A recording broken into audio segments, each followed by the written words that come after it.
Welcome to episode 8, part 2, continuing our discussions with Dave Jones from Evan Jones. You mentioned earlier about the government sort of advice and the communications within your sector, and it was a little bit sort of grey in terms of knowing what to do and what not to do. Do you think the advice has become clearer, and do you feel like the industry is sort of responding now where perhaps they weren't right in the aftermath of what happened? Yeah, I think there's government response and communication, and I think, to cut the government some slack, we were all learning in a new environment, and not everybody has the right answer or an answer at the appropriate time. So I do have sympathy with them there. I think some of the messages have been a little bit unclear, certainly on construction sites. I think there was, as I said earlier, some quite mixed messages for contractors there. That has become clearer, and I think the construction bodies and the professional bodies have worked hard to get a set of policy guidelines out there that we can all then adopt and work towards. I guess as an SME, it's slightly easier for us. We can be very agile in the way we work and respond, which does, strangely create opportunities for us, where bigger companies, national companies, are much slower to respond, to change. So we see a change in guidance come out, first thing in the morning. We can be responding to that and blogging on it almost immediately. An example that there's some revised guidance come out from the Royal Institution of Chartered Surveyors on inspecting properties, for instance. Okay. So a lot of surveyors have stopped valuing properties, stopped inspecting properties. We took a decision quite early on that we wouldn't stop, but we would impose quite stringent guidelines for our surveyors and property occupiers on how we operated, so ensuring properties were vacated for the duration of the survey. We did a blog on that yesterday, day before yesterday. Had 3 inquiries off the back of wow. that after. So I guess that's where the SMEs can take advantage a little bit, because they can be much more agile to change. Yeah, absolutely. So, I don't know if that answers your question exactly. No, I think it does. And I guess it's sort of because you work in sort of within lots of different sectors. I'm guessing you've had to be sort of adaptable to the different sectors and your clients that you serve. Are there clients that are sort of telling you one thing and other clients that are telling you other things in terms of the advice that they've been given? Or I'm not really seeing that. I mean, there's a lot of chatter, and I think you do have to be quite selective over the chatter that you listen to. If I was to read every WhatsApp message I get on the latest advice, then I would do absolutely no work and probably get no sleep. So I have to be quite selective, and I probably try and limit it to those who I the trusted advisors and the trusted news channels as far as I can, because otherwise I think you would just go completely mad. I suppose on the education, we did quite a reasonable amount of education sector work, both in sort of independent and public sector.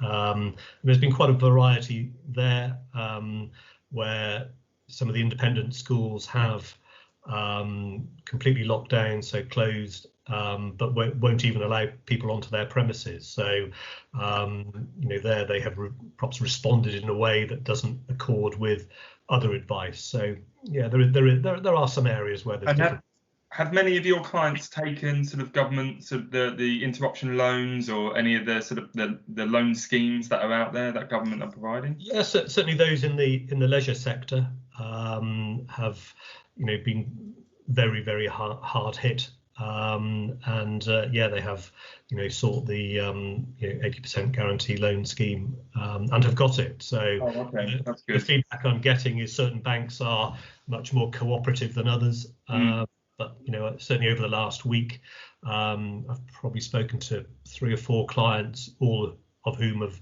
applied for and got have got the sort of loan finance. That's good to know, because I think there has been a bit of a bottleneck initially in terms of getting access to obviously the funding that businesses so desperately need at the moment. So yeah, it's good. That's good to hear. So moving forward, are you able to plan in terms of where you think your business is going to be in sort of 2, 3, 4 months' time? To a degree, yes. We're planning for unlocking and how we will operate the office and maintain social distancing. Where we've got a couple of staff with underlying issues, so underlying health issues, which we need to be much more careful with. So that's a little bit more challenging, and probably home working will continue for them. But the rest we're looking at sort of rearranging the office environment, splitting working days between home working and active working in the office. So I think that's all doable. The unknown is, how quickly work comes back. Some of my client base are sort of small, medium-sized developers, both in the residential and commercial sectors. They themselves can be very agile in the way they respond. Many now are just sitting on cash and holding until things ease up or things relax, and they can see, what impact it may have on commercial and residential values and where their market is going to be. Now, the disadvantages, they stop very quickly. The advantages, they pick up very quickly. But it's the when which is really unknown to me. But I think overall, there's a lot of cash in the economy, and people aren't spending. So I'm happy that there is that sort of pent demand that is waiting to be unlocked. And my own personal view is, once it is unlocked, I think it will, it won't return to normal, but I think there will be that unlocking of the gates, and people will get out and spend. I think I've spoken to obviously a number of people over the last few weeks, and it's almost for some businesses, it's almost sort of like the mental side of it is almost like you're starting again. You're sort of starting your business again to a degree, because they've had to down tools, reassess, understand where they are, obviously being hit financially, and now when you come out of this period, it's going to be almost like starting a business again. From a psychology perspective, if you've been running the business for a number of years, it's actually really, really challenging. I think it's challenging, but also quite exciting. Quite exciting, yeah. It's an opportunity to reset and reevaluate. Absolutely. Your client base, your ways of working, and there will be change off the back of this. And some of it for the better. I do a lot of work in London, but don't live in London. So, I will get the train to London for a meeting. My input in that meeting will be half an hour, probably at most. I'll then get the train back. 3/4 or a day gone of my, I work on the train, but and all of those meetings have now gone over to Teams or Zoom or whatever. And you're thinking, I don't really need to go to do this in the first place, or wherever. That's not true of my colleagues who inspect properties. Unfortunately, they can't do that remotely. But certainly those design team meetings that I attend, which you have 10 people, all who've travelled from different parts of the country or London, sitting there around a table, and really it's worked as effectively on video conferencing, I think. So whether there will be that yearning for face-to-face meeting just because people have been alone for so long, possibly, but I'm hoping that we're going to see some benefit in that regard. And we could see offices used in different ways, and 100%.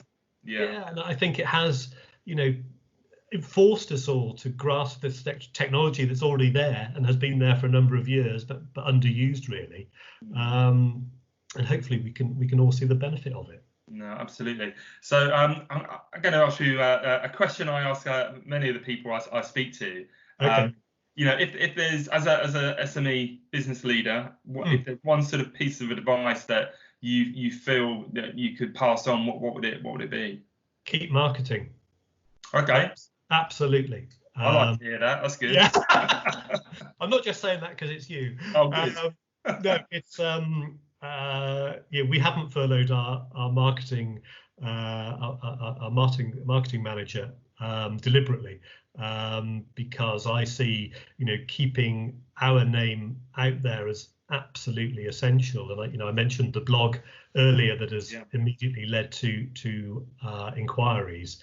I think it is about finding those imaginative solutions and perhaps giving people some tips as to where opportunities do lie at the moment. So no, I see marketing as a absolute essential. I think those who are stopping marketing are making a mistake, personally. I think everybody's in a different boat, aren't they? So unfortunately, if you can't afford marketing or you don't feel hard, but if you can, we're obviously, if you fancy coming to working over at Generate, that would be fantastic with those messages. That would be brilliant. But I do accept if you're in the leisure industry, then what are you marketing? You're marketing to something that isn't there. But I think it's interesting to see how some businesses have responded positively and others perhaps less positively. The sort of gyms and the like have all a lot have gone over to virtual gym classes and trying to deliver their service in a different way. So it's forced that imagination, and I say hopefully some lasting good and change will come from that. No, absolutely. Well, thank you very much for your time this morning. I know you're busy, and I do really appreciate it. It's great to get your views, and I think like you said, I think there's a lot of potential positives that can come off this situation. I think it's just about grasping those opportunities and those positive messages. Yeah, it's about being imaginative, being willing to change, look outside the box a little bit. We're all guided by our past experiences, and we've never had this experience before.